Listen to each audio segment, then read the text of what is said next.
সম্পর্কে আমাদের খুবই উন্নত মানের গুরুত্বপূর্ণ একটি কোশ্চেন আমাদের হাতে রয়েছে। আমাদের অনেক মুসল্লি প্রায় সময় আমাদের কাছে এই বিষয়টা জানতে চায়। আমি সালাতে দাঁড়ালাম, সালাতে দাঁড়িয়ে দেখি ইমাম সাহেব সূরাতুল ফাতিহা পড়তেছেন অথবা অন্য কোনো একটি সূরা সে শুরু করেছেন, আমি কি এই মুহূর্তে সানা পড়তে পারবো কিনা?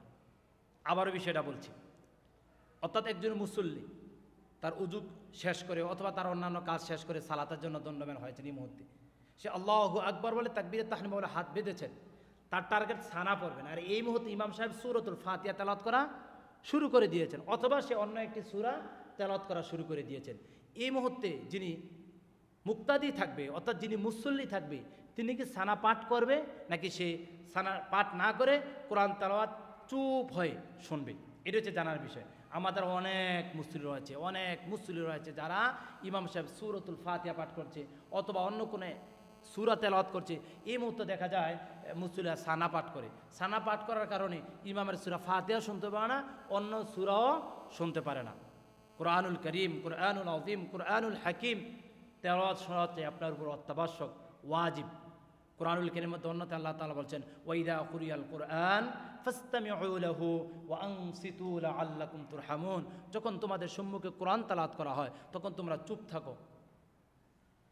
ফাইদা কুরিয়াল কুরআন ফাসতামিউ লাহু ওয়া আনসিতু লাআল্লাকুম তুরহামুন, তোমরা চুপ থাকো, শ্রবণ করো, তাহলে আশা করা যায় রহমতের বাড়ি দ্বারা তোমাদের উপরে বর্ষণ হতে পারে, সুবহানাল্লাহ, তার রহমত পড়তে পারে। তাহলে ইমাম এই মুহূর্তে কেরাত পড়ছে, আপনি সানা পড়ার জন্য ব্যস্ত হয়ে গেছেন।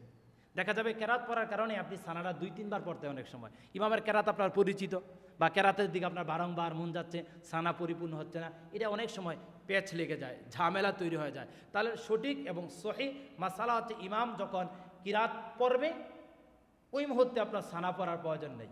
আর যদি দেখেন না আপনার একটু আগে অর্থাৎ কয়েক সেকেন্ড আগে ইমাম আল্লাহু আকবার হাত বাজছে, এখনও সে কিরাত পড়ে নাই, তাহলে আপনি সানা পড়তে হবে। ইমাম যখন কিরাত পড়বে তখন তার কিরাত শোনা আপনার উপরে ওয়াজিব, আপনি সানা পড়তে হবে না। আল্লাহ সুবহানাহু ওয়া তাআলা আমাদের সহিভাবে সালাতের ডিসিপ্লিনগুলো মেনে সালাত পড়ার তৌফিক দান করুক, আল্লাহুম্মা আমিন।